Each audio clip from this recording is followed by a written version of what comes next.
نبوده.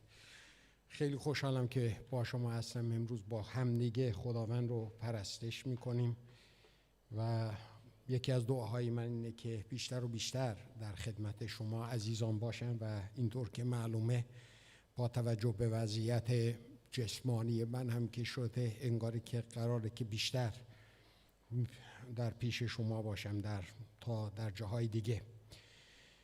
ولی چقدر خوشحالم برای کلیسامون، برای خادمینی که واقعا داریم و پرستشی عالی که داشتیم. همه دارن خدمت میکنن برای اینکه بتونیم با همدیگه یه پرستشی که شایسته خداونده با همدیگه داشته باشیم و مطمئنا روح القدس در میان ما کار خواهد کرد. داریم به انتهای سال میرسیم. بعد در ادوارد یادم میاد که ماه بعد دیگه ماهیه که به انتهای اون سالی که گفتیم که امسال ما میخوایم در مورد بیداری روحانی صحبت بکنیم. بعد در ادوارد از خداوند الهام گرفتن که باید باشه و چقدر به موقع بود و در طول این سال همش در مورد بیداری روحانی داریم برای شما صحبت میکنیم و امیدوارم که به اندازه کافی خواب شما رو به هم زده باشیم که دیگه نخواهید که به اصطلاح برید به خواب و سال بعد اصلا از ما بخواید که به شما از این قرصای خواب بدیم، برای اینکه دیگه اونقدر بیدار هستید در ایمان که احساس میکنید یه خورده کم میارید برای استراحت. این هم خواهد شد. خداوند به محبان خودش خواب خوش میده، ولی به محبان خودش. لطفاً خودتون رو فعلا محبان خداوند ندونید. من یادم میاد دفعه گذشته که در اینجا در مورد بیداری روحانی صحبت میکردم، در روی یه متن خیلی سنگین باهاتون صحبت کردم که متی فصل 24 و فصل 25 باشه. از انجیل متی براتون صحبت میکردم. انجیل متی میدونید که انجیل شاگردسازی، برای اینکه بیش از هر انجیل دیگه در این انجیل ما تعالیم عیسی مسیح رو میبینیم که اون تعلیم معروفش بالای کوه 5 تا 7 میبینیم که انجام میشه و بعد از اون ما تعلیم در فصل 10 داریم، در فصل 13 داریم، در فصل 18 داریم و میرسیم به اوج تعالیم عیسی مسیح که در فصل آبم داده بودن آب من در فصل 24 و 25 هستش که این فصل با صحبت‌های عیسی مسیح نوع صحبتش فرق میکنه. گفتم که این فصل در سبک ادبی وحی هستش، اسکاتولوژی بهش میگن، آخرت شناسی بهش میگن، که با سبک‌های روایتی فرق میکنه و برای اینکه بتونیم اونو درست بفهمیم نمادها و سمبول‌هایی رو که در این گونه سبک‌ها مثل مکاشفه هستش باید اونا رو درک بکنیم. من به شخصه باورم بر این هستش که این 2 فصل و 3 فصل اولی که ما در کتاب مکاشفه داریم واقعاً فصول خیلی مهمی هستن که باید بهش دقت کنیم، برای اینکه اون نامه‌هایی که مسیح در مکاشفه می‌نویسه و این 2 فصل خود مسیح هستش که می ایسته در مقام داوری کلیسا و به همین شکل داوری دنیا. ما در اینجا وقتی که میرسیم به فصل 24 و 25 اگر جلوتر بهش نگاه کنیم، مخصوصا به فصل 23، جو بسیار خشنی وجود داره. عیسی مسیح در معبد داره تعلیم میده و در اونجا ما میبینیم که ایستاده در مقابل مذهبی که واقعا یک سیستم ریاکاری هست تا مذهب و در مقابل یک سری از افرادی که اینها نماینده اون مذهب هستند و قراره که حقیقتا نماینده درستی از یه مذهب درست باشن، ولی میبینیم که نیستن و اونجاست که عیسی مسیح شروع میکنه این مذهب رو مورد انتقاد قرار دادن و در واقع مورد داوری قرار دادن، برای اینکه شروع میکنه با لغتی که در زبان آرامی بسیار لغت سنگینیه. میگه وای بر شما ای فریسیان ای کاتبان ریاکار. چرا؟ برای دان دان دان دان دان دان دان دان دان دان. وای بر شما، و همینطور بیش از 7 وای پشت سر هم برای اینها میاره. و شما میتونید تصور کنید که در اون جو، در معبد و سیستم مذهبی به این شکل مورد انتقاد عیسی مسیح قرار گرفته، روحیه مسیح به چه شکله و شاگردان روحیه‌شون به چه شکل است. و به این شکل ما وارد فصل 24 میشیم. احتمال میدم یکی از شاگردان برای اینکه یه جورهایی جو رو عوض کنه و یه جورهایی عیسی مسیح رو از اون مود بیاره بیرون، سوالی رو مطرح میکنه که احساس میکنه اصلا ربطی نداره به قضیه. میگه نگاه کنه خداوند، ببین چه قشنگ ساخته شده، ولی این مود مسیح رو عوض نمیکنه. مسیح برمیگرده میگه سنگی روی سنگی نخواهد بود، چنان ویران خواهد شد که دو تا سنگ رو هم دیگه نخواهید دید. و در 70 میلادی اتفاق میفته و اونجاست که سوال دیگری مطرح میشه. خداوندا پس اگر به این شکله، اگر قرار تو برگردی، کی برمیگردی؟ و مسیح اینجاست که سوال غلط رو تبدیل میکنه به سوال درست. میگه شما نیازتون این نیستش که بدونید کی من برمیگردم. آنچه که شما نیاز اصلیتون این هستش، اینه که تا زمانی که من برمیگردم چجوری باید زندگی کنید. و میگه چجوری باید زندگی کنید؟ باید بیدار باشید، باید هوشیار باشید، باید 4 چشمی خودتون رو مواظبت کنید تا من برگردم. و برای اینکه اینها مطلب رو قشنگ حالیشون بشه که چه منظور مسیح از این بیداری چی هستش، مسیح 3 تا مثل رو برای اونها در این 2 فصل بیان میکنه که در فصل 25 در واقع بیان میشه، که واقعا مشخص میشه که منظور مسیح از این که ما باید بیدار بمونیم و چگونه بیدار بمونیم به چه شکله.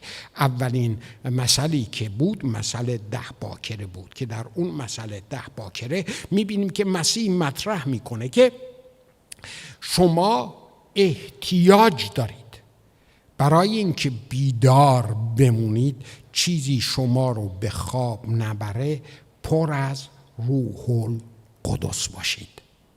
بدون پری روح القدس بیداری روحانی امکان نداره. و در اون مثل میبینیم که 5 تا خواهر عروس عاقل وجود دارن، 5 تا خواهر عروس بی فکر وجود دارن که این مسئله رو جدی نگرفتن. اینها روغن به اندازه کافی دارن، اونها روغن به اندازه کافی ندارن. و چه اتفاق میفته وقتی که داماد برمیگرده که مسیح باشه؟ اونهایی که روغن به اندازه کافی دارن، گفتم روغن سمبل روح القدسه و اون چراغ که روشن هستش سمبل ایمانه.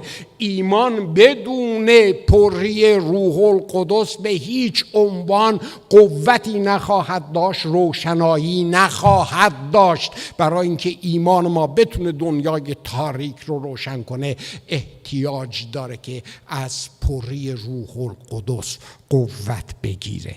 و مسیح داره اینو مطرح میکنه و خیلی جالبه که یه چیزو در نظر داشته باشید. گفتم که مسیح داره داوری میکنه، چه در مکاشفه اون 3 فصل اول و چه در اینجا. اگر فکر میکنید که وایها رو گفت بر فریسیان و بر کاتبان، نگاه کنید الان برای شاگردان، برای من و شما داره میگه و داره اینو میگه وقتی که من برگردم، اونهایی که حاضر و آماده هستن با من وارد جشن میشن، اونهایی که حاضر و آماده نیستن بیرون میمونن و اونها داد و فریاد برمی آورند ای آقا در را باز کن. و من به اونها خواهم گفت شما را هیچ وقت نشناختم.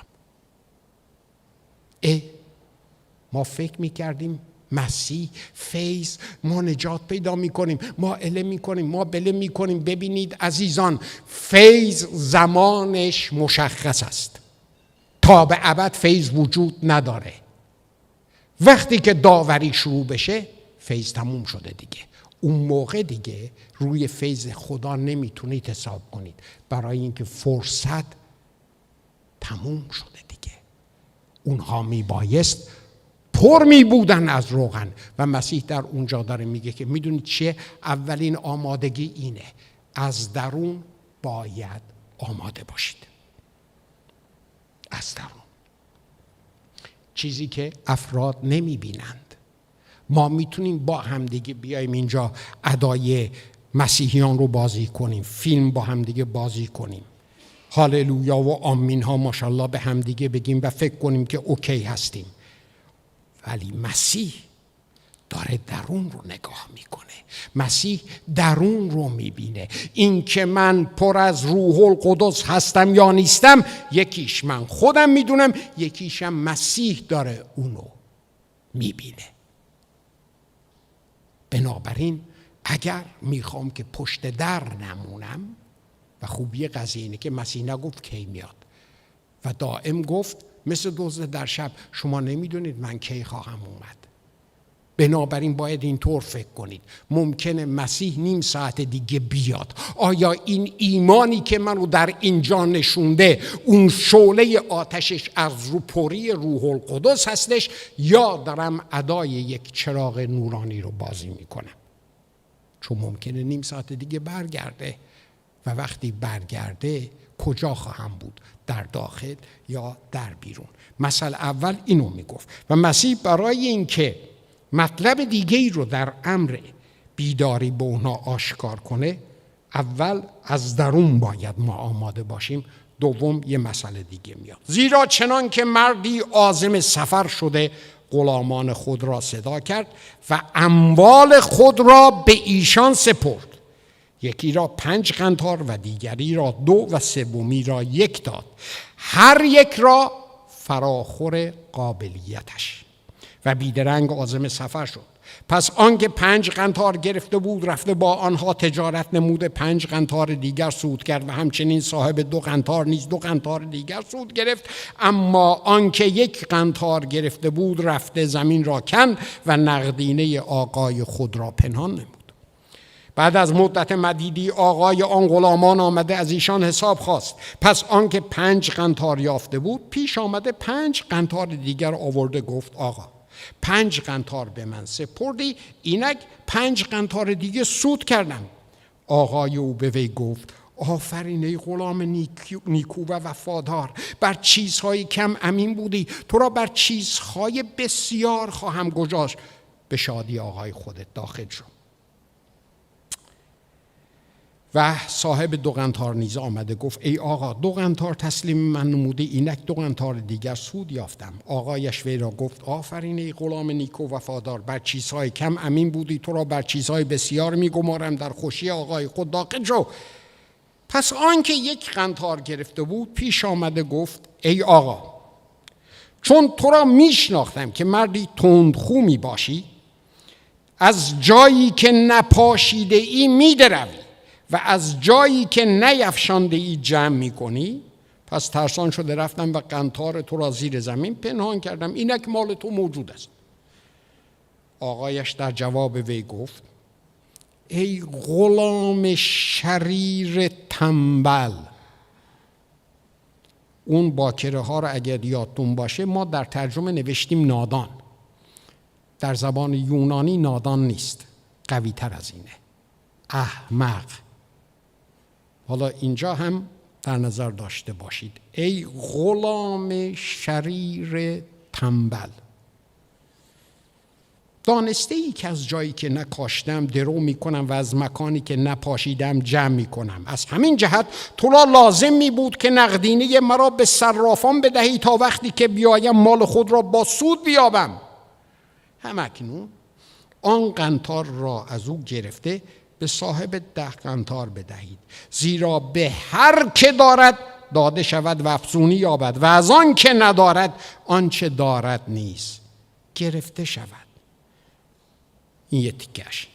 و آن غلام بیفایده را در ظلمت بیرون اندازید، جایی که گریه و فشار دندانه.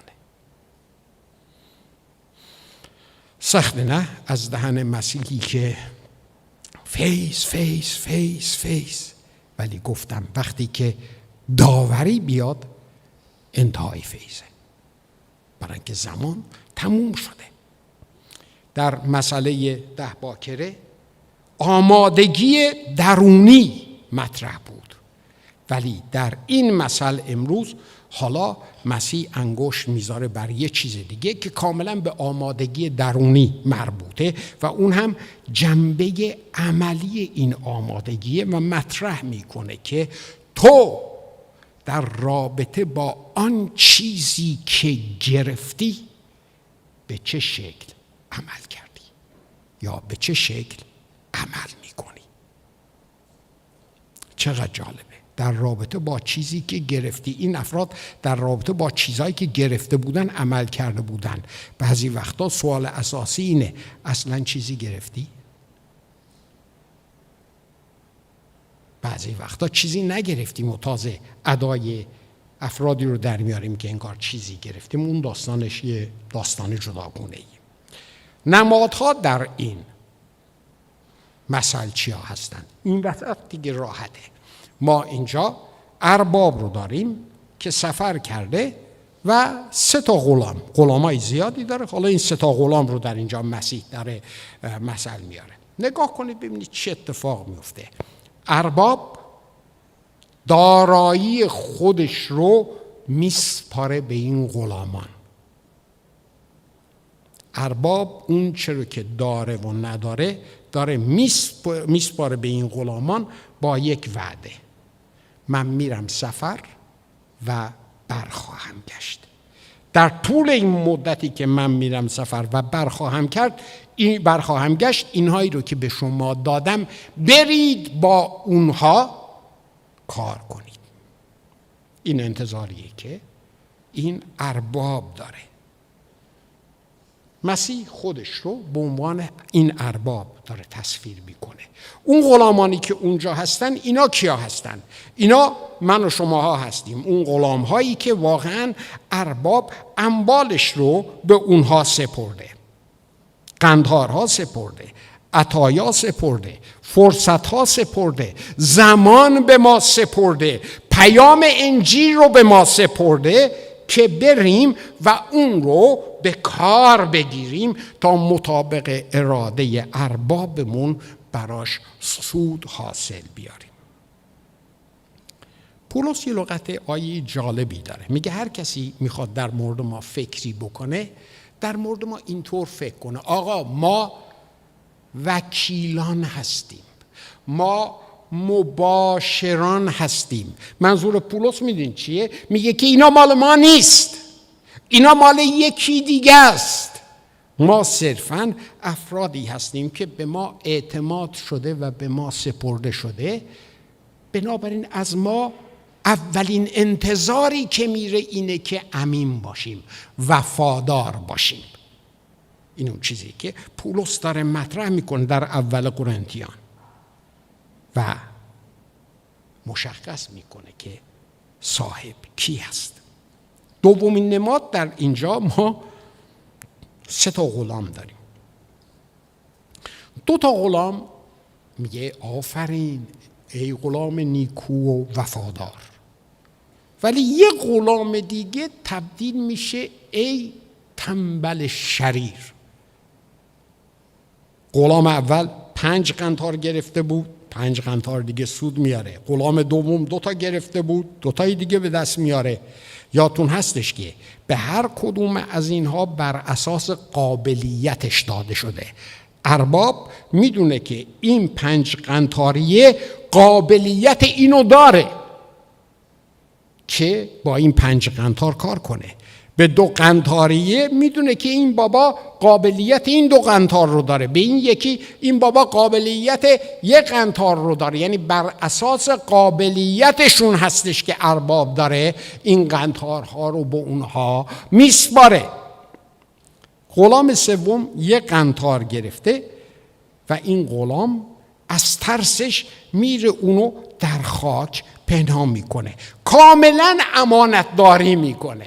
وقتی هم که ارباب برمیگرده میگه آقا بفرما، 1 دونه دادی، اینم پولت، اتفاقی نیفتاد که براش.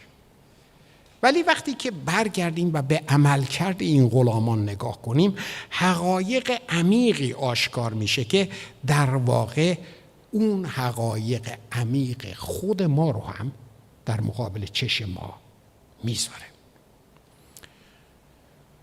2 غلام اول از روی ایمان، با نگرش ایمان عمل کردند.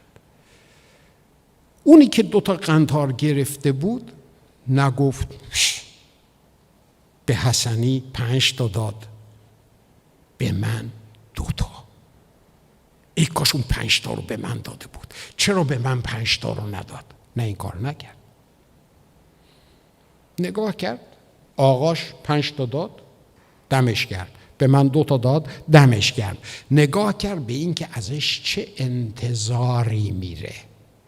خودش رو شروع نکرد مقایسه کردن، اینکه او چقدر گرفته، او چقدر گرفته، او چقدر گرفته، من چرا اینقدر نگرفتم. نه، این کار نکرد. بلکه آنچه رو که گرفته بود فهمید که اربابش این قابلیت رو در این دیده که با این 2 بره کار بکنه. ولی آنچه که این سومی کرد، میگه ترسید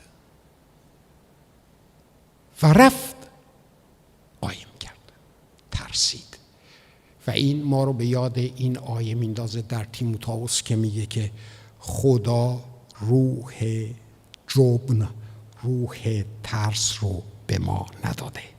پس به ما وقتی که روح القدس رو داده، چه روحی رو داده؟ روح قوت، روح توانایی، روح اقتدار الهی رو به ما عطا کرده. آنچه که پولس داره مطرح میکنه.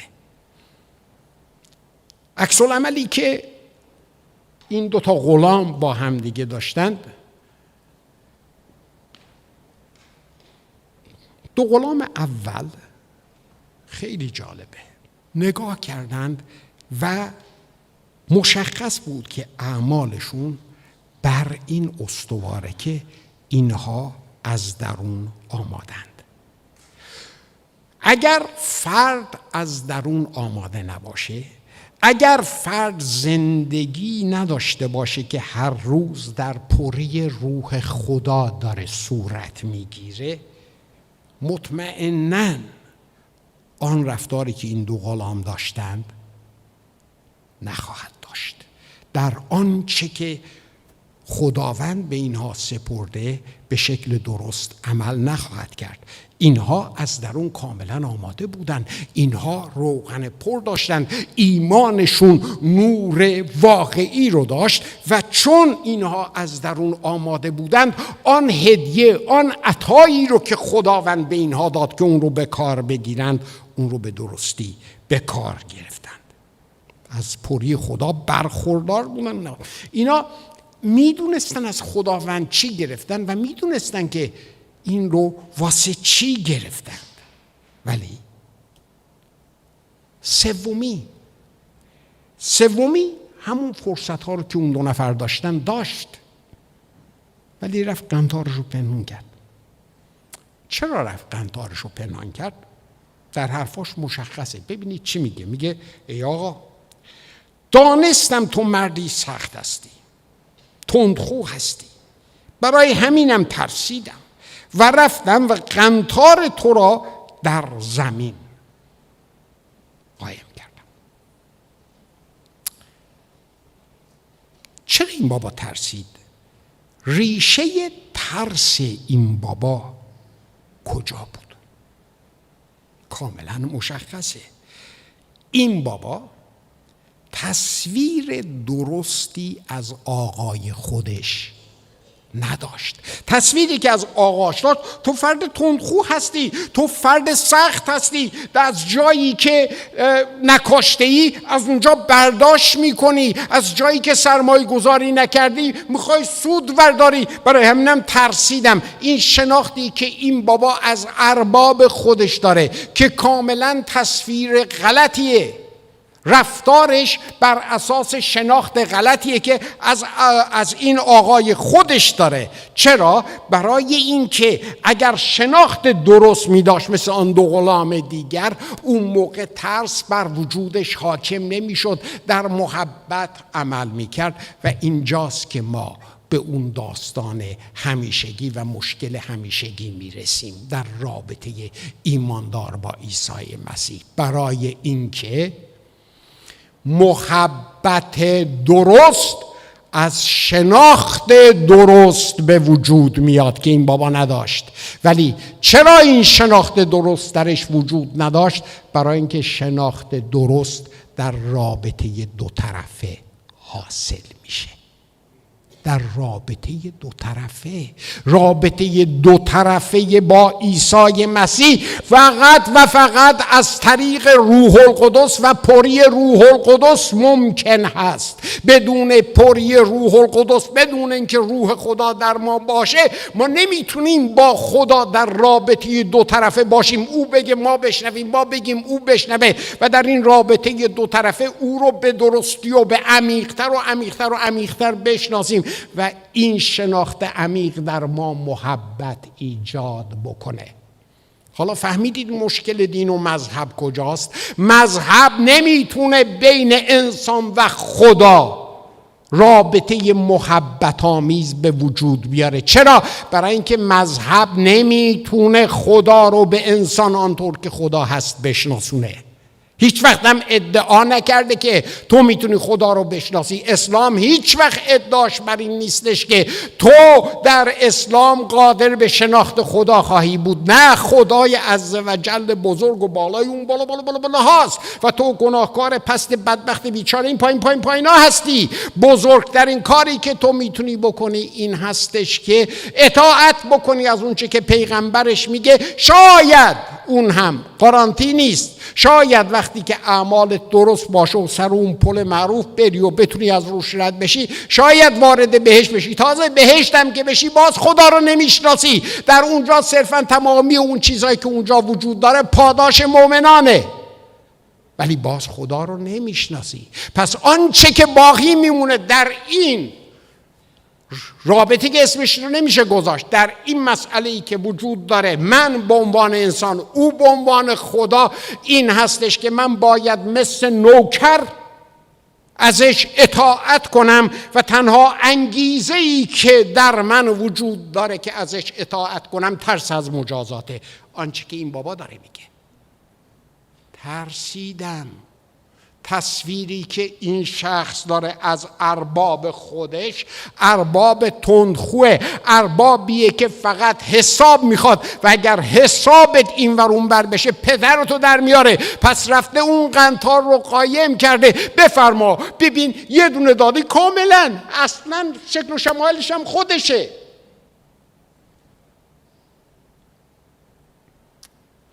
اگر ما آنچه رو که خدا به ما داده نمیدونیم چی گرفتیم،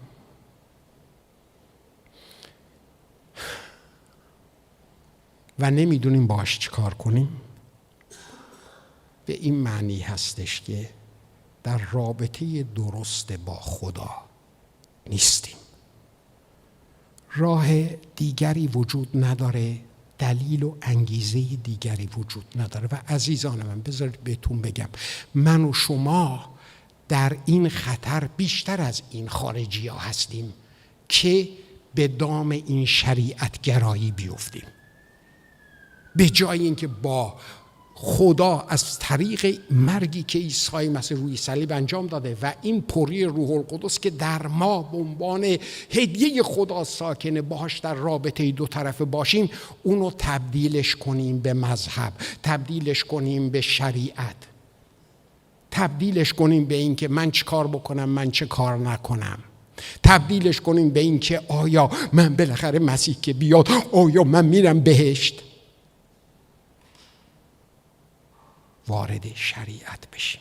من و شما بیشتر تو این خطر قرار داریم و چقدر باعث دلشکستگی منه که مسیحیتی رو که من در میان ایرانی ها میبینم همین مسیحیته. برای همینم هستش که عطایایی که خدا به کلیسا عطا میکنه زیر خاک پنهانه، به جای اینکه در میان مردم عمل کنه. همش به این فکر هستیم که مبادا خدا یقه منو بگیره، به جای اینکه به این فکر باشیم که خدا برای این که ملکوت او در میان انسانها به قوت برقرار بشه به ما هدایا داده که اون رو به کار بگیریم. این شخص تصویر درستی از آقای خودش نداشت، برای اینکه در رابطه دو طرفه باهاش نبود و این باعث شد که عطای خودش رو در زیر خاک پنهان کنه بدون اینکه اون رو به کار انداز باشه. بدون شناخت خدا محبت و رابطه محبت آمیز وجود نخواهد داشت. بدون دادن وقت به خدا در رابطه دو طرفه شناختی وجود نخواهد داشت. اگر فکر میکنید که هفته یه بار بیاید به کلیسا، من نوعی بره بالای منبر و برای شما موعظه کنه و شما ثواب گرفتید، دوزار ارزش نداره، برای اینکه ثوابی در کار نیست. واقعا ثوابی در کار نیست. باور نمی کنید 3 فصل اول مکاشفه رو بخونید ببینید مسیح چی داره میگه. میگه همه ای کارها و پف و پوفای تو رو میدونم. به همه‌شون میگه. نقاط قوت همه رو انگوش میذاره. همه اینها رو میدونم، ولی پدر تو در میارم، به خاطر اینکه این مسئله در میان تو هست و اگر نخواهی اینو برطرفش کنی کن فیکونت میکنم. داوری وقتی که شروع بشه عزیزان شوخی نداره. تصویر مسیحی که روی صلیب آقا عشق بورز، مسیح هیپیوار رو فراموش کنید. برای فیض و نجات زمان مشخصی وجود داره، ولی وقتی داوری شروع بشه دیگه داوری شروع شده.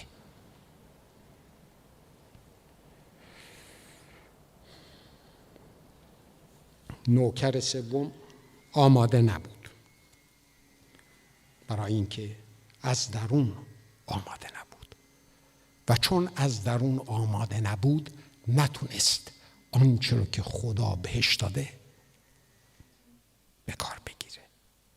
و اتفاقی که افتاد اون احمقای مثال اول، حالا ای غلام شریر تنبل، اون یکی ها آفرین ای غلام نیک، ای غلام شریر تنبل. حسابرسی که میشه اینه، داوری که میشه اینه. در رومیان ما به درستی میشنویم که میگه که هر کدام از ما حساب خود را به خدا خواهد داد. هر کدوم از ما حساب خودش رو به خدا خواهد داد.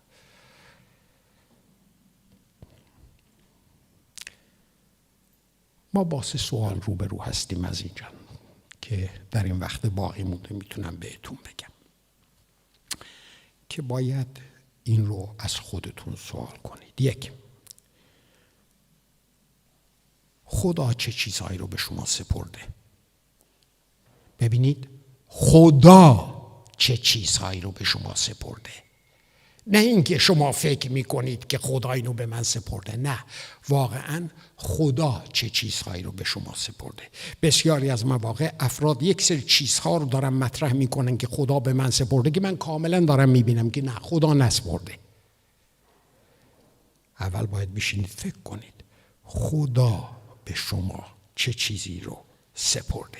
ببینید زمانی که ما به مسیح ایمان میاریم و از اسارت گناه آزاد میشیم، روح خدا در ما قرار میگیره و ما تجربه تولد تازه رو داریم. به محض اینکه این روح القدس رو دریافت کردیم در ما مسئولیت به وجود میاد که در این روح القدس رشد کنیم، در این تولد تازه رشد کنیم و با رشد ما در این تولد تازه شخصیت الهی در ما به وجود میاد که شما به عنوان ثمره روح القدس می‌بینید و در راستای این رشد خدا به ما عطایا میسپاره.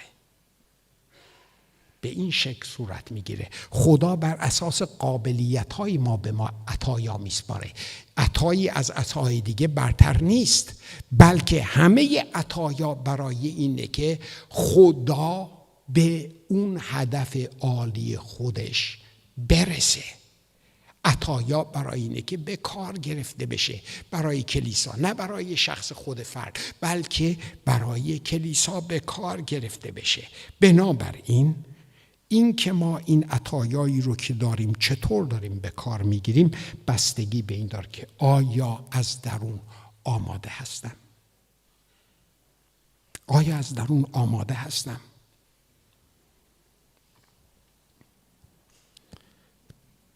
یه چیزی در اسلام خیلی خوبه. فردی که مسلمانه لااقل 5 بار در روز باید به خودش زحمت بده، بره وضو بگیره، فلان کن، دلار راست بشه و کلی حرفایی رو که میدونی چقدر زور داره، زبانی رو که نمیدونی تازه حفظش کنی. همچین راحت نیست. ای کاش ما هم یک چنین چیزی به وجود می آوردیم، منتها به شکل درستش. ما در حلقه شاگردان به وجودش آوردیم به شکل درستش. هر روز حداقل 5-6 بار خودمون رو مجبور میکنیم بکشیم از ملت کنار و در گوشه‌ای بیستیم و ببینیم آیا اون پری که صبح از خونه داشتم میمدم بیرون هنوز در اون پری دارم زندگی میکنم یا نه. اگر زندگی نمیکنم خودمون رو میاریم در اون پری. اگر گناهی هست، اگر اشکالی هست، اگر مشکلی هستش، همه اونها رو از بین میبریم. بنابراین تمامی روز ما آگاهانه و دانسته در این هستش که در پری روح خدا زندگی کنیم. برای اینکه کمتر از اون الان در این زمانه کم میاریم. عزیزان من، زندگی پر از روح القدس یعنی اینکه در هر لحظه از زندگیتون در حین روز مطمئن باشید که در پری روح القدس دارید زندگی میکنید، که از این طریق آن نور ایمانی که شما دارید به درستی داره دنیای تاریک رو از بین میبره. این اون چیزی که باید بکنیم. چاره دیگه برای این وجود نداره. خدا چه چیزهایی رو به شما سپرده؟ آیا از درون آماده هستید که اونا رو به کار بگیرید یا زیر خاک پنهانه؟ زیر خاک پنهانه ای غلام شریر تنبل. زیر خاک پنهانه پشت درید، هیچ وقت شما رو نشناختن. بنابراین سوال بعدی اینه، با اینا چی کار میکنید؟ فعالید؟ منفعلید؟ و اگر مسیح امروز برگرده به شما چی خواهد گفت؟ من یادم میاد گلاسگو که بودیم، من همیشه به اینا میگم، اونجا که شبان بودم گفتم وظیفه من نیست بیام هر هفته برای شما موعظه کنم. نه، شما بهترین وایس ها رو تو اینترنت دارید، میتونید راحت گوش بدید، پادکست دارید، فلان دارید، بهمان دارید. از من بهترم موعظه میکنم. وظیفه من به عنوان شبان این هستش که مهمترین وظیفه این هستش که ببینم که افرادی که در کلیسا هستن چیکارن. منظورم چیکار هستن یعنی این که این افراد هر کدومشون چه عطایایی دارن. ببینید کلیسای عهد جدید مثل عهد عتیق نیست. کلیسای عهد عتیق سیستم کهانت داشت، سیستم نبوت داشت. کلیسای عهد جدید اینطور نیست. کلیسای عهد جدید بر اساس عطایا اداره میشه. برای همینم هست نه مرد هست، نه زن هست، نه فلان هست، نه بهمان. برای همینم هستش که من کاملا باورم بر این هستش که حتی زنها هم میتونن چی میگن کشیش بشن، اسقف بشن، به شرطی که عطاشو داشته باشن. بدون عطا نه. اگر خدا عطا رو داده، من کی هستم که جلوشو بگیرم؟ بنابراین شما اگر در کلیسا هستید الان، اگر ایمان آوردید به عیسی مسیح، اگر از درون آمادگی دارید، باید بدونید عطاتون چیه. شما تو این کلیسا چی هستید؟ چه قنطاری از مسیح گرفتید که باید اونا رو به کار بگیرید؟ من اون موقع به بچهای خودمون گفتم لطفاً بنویسید به من بفرستید کی چه عطایی داره. اون موقع ننوشتن، گفتم کاغذ پخش کردم برای اینکه خیلی خوب بودین، مثلا ژست خوبی بود. همه یه تیکه کاغذ برداشتن، نوشتم مثلا شبانی شیخی فلان، اسمشون هم گذاشتن زیر و گذاشتن اونجا. باور کنید من برداشتم همونا، از همون افراد ما در کلیسا 10 نفر خادم به وجود آوردیم وقتی که نوشتند و وظیفه من این بود. شماها تکست دارید، شماره تلفن مشایختون رو دارید، شبانتون رو دارید، بنویسید من این عطا رو دارم، من این رو دارم، از درون آماده هستم، لطفاً به من بگید چه بکنم. متوجه شدید؟ بنابراین این شما رو توپو میندازه زیر پاتون، برید بشینید فکر کنید آیا از درون آمادم؟ آیا در پری روح خدا زندگی میکنم که بتونم مسئولیت عطا رو داشته باشم؟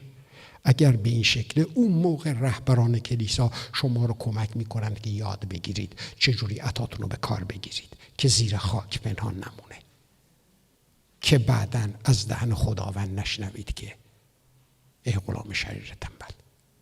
نه، اگر از درون آماده نیستید کی میخواید خودتون آماده کنید؟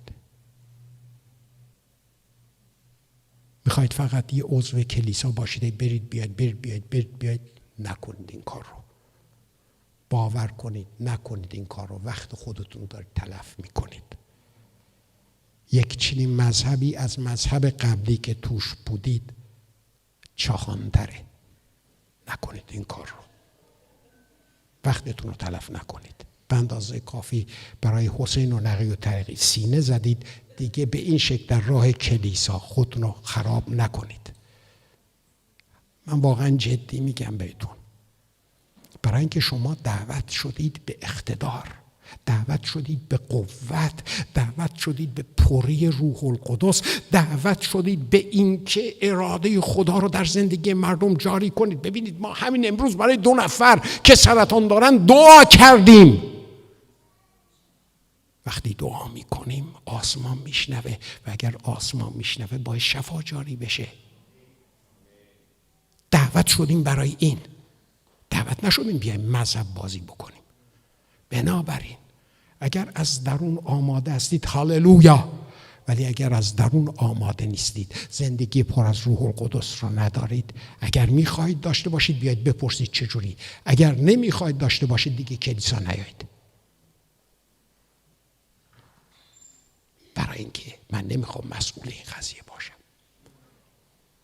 پس برید خونه فکر کنید شما در این کلیسا به عنوان عضو این کلیسا کی هستید؟ از خداوند چی گرفتید و باهاش دارید چه میکنید؟ این سوالاتیه که خیلی مهمه، برای اینکه وقتی داوری خدا شروع بشه دیگه فیض تمومه. دعا کنیم. ای خداوند، هر کس به خودش عزیزان، کاری به دیگری نداشته باشید. این سوالات برای شماست، برای منه. هر کس به خودش، من کجا هستم؟ من کجا هستم؟ در مورد جنبه سوم دفعه بعد صحبت خواهم کرد، ولی در این 2 جنبه من کجا هستم؟ بگید ای روح القدس، در نام عیسی مسیح دعا میکنم، بر من آشکار کن. خداوندا گیر من کجاست که از روح تو پر نیستم؟ گیر من کجاست؟ هر چی رو که روح القدس مشخص کرد توبه کنید ازش و بگید دست برمی‌دارم. نترسید. وقتی روح القدس چیزی رو از شما میخواد میدونه که توانشو دارید. به اون غلامان اندازه قابلیتش. اگر روح القدس به شما نشون میده مطلبی رو، میدونه که شما توانشو دارید. بگید ای خداوند اطاعت میکنم، ای خداوند اطاعت میکنم. راه دیگه این وجود نداره. توپ زیر پای خودتونه. چه تصمیم میخواید بگیرید؟ آیا میخواهید از روح خدا پر باشید؟ آیا میخواهید در اون چیزهایی که خدا به شما سپرده با وفاداری برای اراده خدا انجام بدید که در شادی خداوند شما هم سهیم باشید، یا جایی که گریه و فشار دندانه؟ قابلیت رو روح القدس به ما میده. آنچه که از ما انتظار میره اطاعته. اطاعت. ای خداوند، لطفاً هر کس خودش در سکوت به خودش فکر کنه، دعا کنید. ما اینجا گروه ورشید امیدوارم هستن اینجا. بله، ما چند تا سرود با هم دیگه میخونیم که صرفاً شما بتونید در فراغ بال دعا کنید. افرادی که باید برن به هر علت و به هر دلیلی الان وقتشه که برن، ولی بقیه ما اگر میشینیم میخوایم روی این 3 سوال فکر کنیم. اگر مشخص کردید چه قنطاری گرفتید، من به شخص خوشحال میشم، به من بنویسید: برادر فریدون، من از خداوند فکر میکنم که یک چنین عطایی رو دارم. ولی هر کس خودش.